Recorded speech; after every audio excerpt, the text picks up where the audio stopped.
ജോസേ, ഞാൻ കുറെ നാളായി ചോദിക്കാന്ന് വിചാരിക്കുന്നു. ഈ നാട്ടുകാര് മൊത്തം ദിവ്യ വെളിച്ചം എന്ന് പറയുന്നുണ്ടല്ലോ, അന്ന് രാത്രി വിനയം കണ്ടത് ശരിക്കും ദിവ്യ വെളിച്ചായിരുന്നു? ദിവ്യ വെളിച്ചാണെന്നാ? ദിവ്യ വെളിച്ചം എന്ന് പറഞ്ഞിട്ടല്ലോ, ഭയങ്കര വെളിച്ചാണ്. കണ്ണൊന്നും കാണാൻ പറ്റില്ലായിരുന്നു.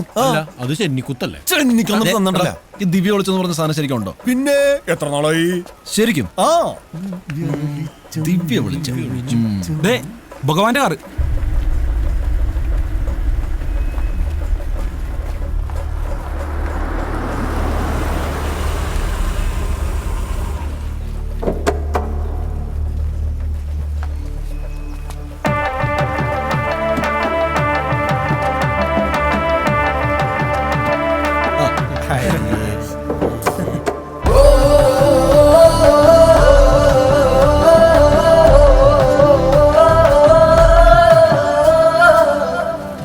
ട്രോഫി ഒറ്റയടിക്ക് കിട്ടി. വിനയ് എവിടെ?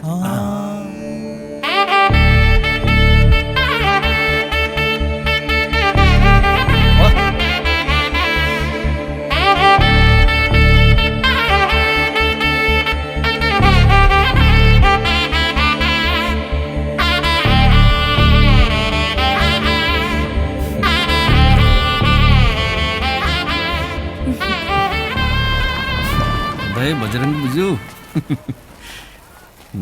അളിയാ, നിനക്ക് ഇങ്ങനെ തന്നെ വേണം. ഇത് ഒളിച്ചോട്ട രക്തൊന്നുമല്ല മക്കളെ, ഒളിച്ചോടല്ലേട്ടാ. എന്താടാ പെട്ടി കിട്ടിയില്ലേ?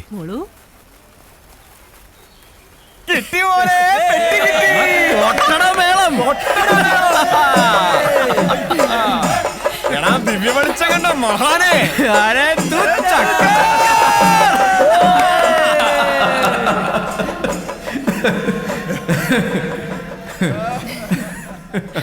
പ്രിയപ്പെട്ട നാട്ടുകാരെ, നിങ്ങൾ ഏറെ പ്രതീക്ഷയോടെ കാത്തിരുന്ന വെടിക്കെട്ട് വേലായുധന്റെ 8 തരത്തിൽ പൊട്ടുന്ന സ്പെഷ്യൽ ഐറ്റം ഗർഭം കലക്കി കേരളത്തിൽ ആദ്യമായി ഇതാ പെരുവത്ത് കടവിന്റെ മണ്ണിൽ അരങ്ങേറുന്നു. നിങ്ങളെ അത്ഭുതത്തിലാഴ്ത്തുവാൻ വെടിക്കെട്ട് വേലായുധന്റെ ഏറ്റവും ആകർഷണീയമായ വെടിക്കെട്ട് നമ്പർ 8 തരത്തിൽ പൊട്ടുന്ന ഗർഭം കലക്കി. പ്രത്യേക അറിയിപ്പ്: പൂരപ്പറമ്പിലുള്ള ഗർഭിണികൾ, കുട്ടികൾ, മനക്കെട്ടിയില്ലാത്തവർ ദയവായി പൂരപ്പറമ്പിൽ നിന്നും മാറി നിൽക്കണമെന്ന് വിനീതമായി അപേക്ഷിക്കുന്നു.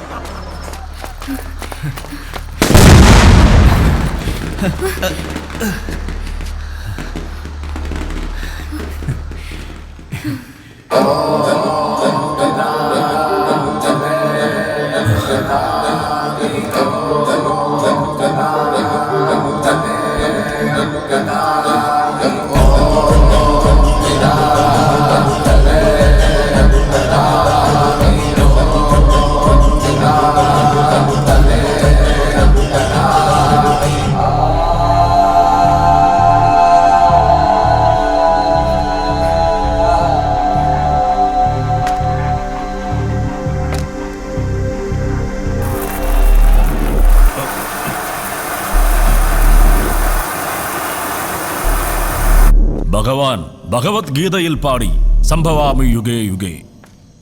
പക്ഷേ നിന്റെ കാര്യം ഈ ഭഗവാൻ തീരുമാനിക്കും.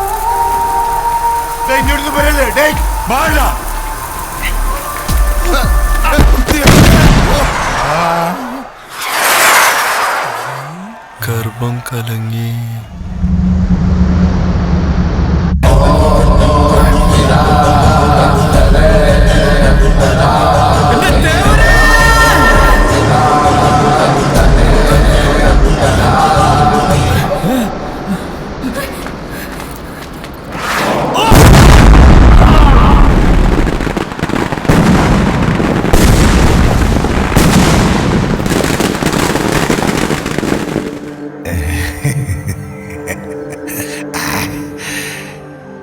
ഇതൊക്കെ എന്ത്?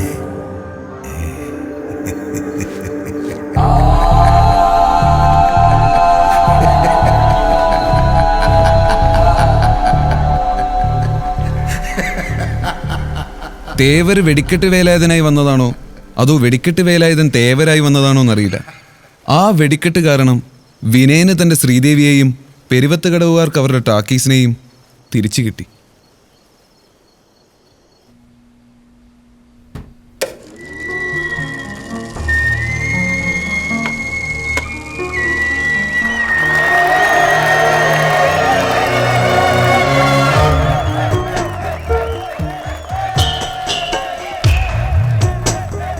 ഒരു രാജമല്ലി വിടരുന്ന പോലെ ഇതളെഴുതി മുന്നിലൊരു മുഖം.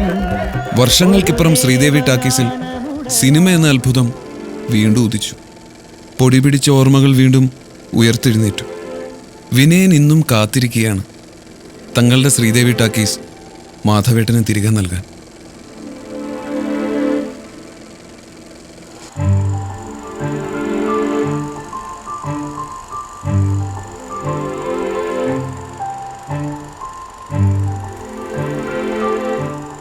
ലോകചരിത്രത്തിൽ സിനിമയുടെ പ്രാധാന്യം അറിഞ്ഞിട്ടൊന്നുമല്ല മാധവൻ സിനിമയെ സ്നേഹിച്ചത്.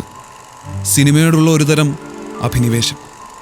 അതാണ് ഇന്നും മാധവനെ സഞ്ചരിക്കുന്ന ഒരു സിനിമാ കൊട്ടകയാക്കിയത്. വേരുകൾ പിതൃക്കളുടെ കിടപ്പറയിലേക്ക് ഇറങ്ങുന്നത് പോലെ സിനിമ ഇനിയും ഗ്രാമങ്ങളിലേക്ക് എത്തട്ടെ. നല്ല നല്ല സിനിമകൾ ഇനിയും ഉണ്ടാവട്ടെ.